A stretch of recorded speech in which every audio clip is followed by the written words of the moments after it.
But joining me right now from Los Angeles, senior reporter for the dailymail.com, Caitlyn Becker. Caitlyn, this shooting happened back in 2021, which seems like a lifetime ago. Baldwin was holding the gun. He did state that he didn't pull the trigger, and all these charges that came down. I mean, clearly he's been just in this waiting game. Do you think that he can recover from all of this? It'll be interesting to see how the trial shakes out. I think how the trial shakes out will kind of dictate what happens with Alec Baldwin's career. He, at this point, took quite a break from being in the public eye. He's done several interviews, though, on the topic of this accidental shooting. And he has gotten back to work with very small projects between now and then. But for the most part, he seems to be really stepping back and letting this play out. Yes, and I think he and his wife, Hilaria, had another baby over the course of this time. But Baldwin's lawyer, in a statement, says Mr. Baldwin had no reason to believe there was a live bullet in the gun or anywhere on the movie set, which has been one of the biggest contentions. He relied on professionals with whom he worked, who assured him the gun did not have live rounds. We will fight these charges and we will win. So in terms of what people are saying in Hollywood, even if he is acquitted of these particular charges, does this damage his reputation in the industry?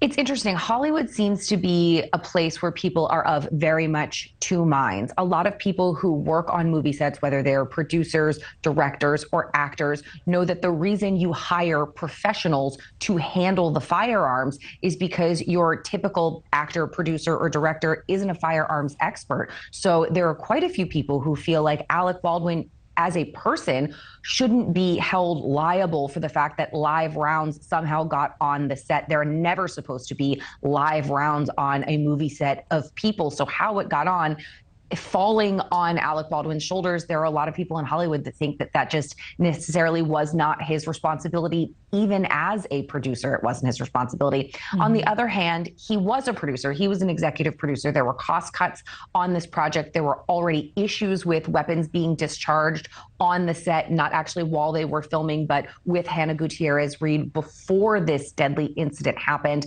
And then some people in Hollywood are saying, look, you saw this. You were not dotting your I's and crossing your T's, and this is how a fatality happened. Yeah, and it's interesting because the production obviously had to cease, but there's something interesting in my notes here. The film has to be completed in order for the widower of Helena Hutchins to actually get any type of compensation. Is that right?